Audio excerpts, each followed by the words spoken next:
Jared Polin, FroKnowsPhoto.com, and this is your Photo News Fix. This fix is brought to you by the Rodecaster Pro, which is the world's first fully integrated podcast production studio. Whether you're just starting out or a seasoned broadcast professional like me, the Rodecaster Pro is the only podcast production studio you'll ever need. I personally use it to record my Daily Fro podcast and love how easy it is to use. For more information, head on over to bit.ly/Frocaster. First up, Sigma has announced pricing and availability of their MC21 mount converter. That's funny, they should have called it the MC5, Steven. Get off the jams, mother! This converter will allow you to take Sigma SA mount lenses, which about 12 people actually own, as well as Sigma's Canon mount lenses, and use them on any new L mount camera from Panasonic, Leica, or Sigma, who together make up the L mount alliance. This means 29 different Sigma lenses that have Canon mounts will work without any loss of image quality or functionality on the L mount cameras. Now, it doesn't say anything about adapting regular Canon EF glass to the MC21, but I can't see why it wouldn't work, especially when the Canon Sigma EF glass already works on Canon RF adapters. If you're thinking of joining the L mount alliance and want to keep using your Canon EF glass, the MC21 will set you back $249 and be available at the end of this month. Next up, just kidding. You thought I wouldn't say L Mount Alliance. All together now. L Mount Alliance. Next up, we seem to hear a news story every week about how someone flew their drone somewhere it shouldn't have been flying and caused all sorts of issues. Most notably are the ones where someone flies a drone near an airport, and Steven, do you know what we call those people? What?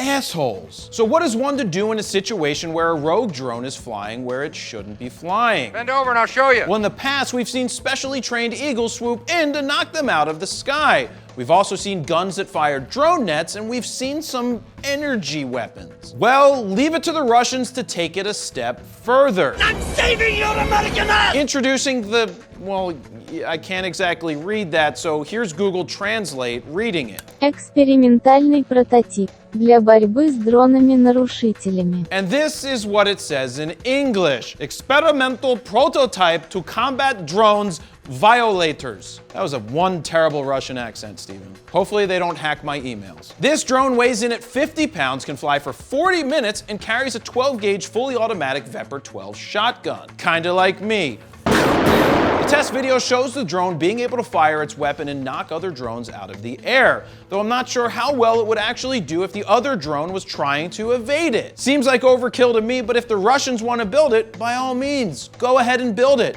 What the Russians want, the Russians get. Nyat. Steven, more than vodka. My question to you is, would you buy a gun attachment for your DJI drone? Well, let me know down below.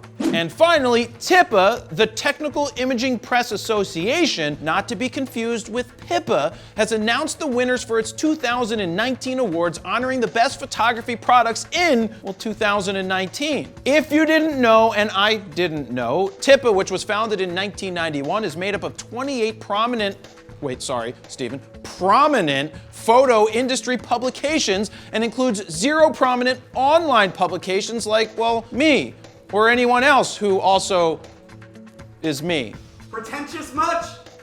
Yeah. Editors from the magazines met in Bangkok, Thailand to pick the winning products across 40 different categories. What's the capital of Thailand? Bangkok, Steven.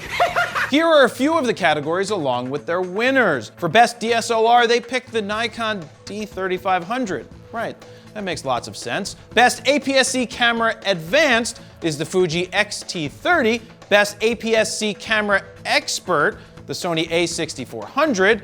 Best Micro Four Thirds camera, Olympus OMD EM1X. Well, no shit, it's the only pro Micro Four Thirds camera around. Best Full Frame Advanced is the EOS RP. Not sure what advanced actually means right there. Best Full Frame Expert is the Z6. Best Full Frame Pro is the Nikon Z7. Does anyone else think that the TIPA awards are complete and utter bullshit, that they just made up a bunch of crap and then threw a bunch of darts at a wall and said, hey, let's pick this camera? What is advanced versus expert versus pro versus It doesn't make any sense. Here's how you know they're bullshit. They called the Panasonic Lumix S1 the best full frame for photo/video. Do they mean hybrid camera, AKA every single camera on the market? First, what kind of made up category is this? And second, the camera isn't even out yet. It's supposed to come out this week. How do you even give it an award? Most of the test units out there aren't full production with full production firmware, so giving it an award right now is just stupid. I'm not even gonna waste your time and read any more of the winners because they have zero credibility. Pippa Middleton has more credibility than TIPA. Maybe I should create the FKP-CIA TDS,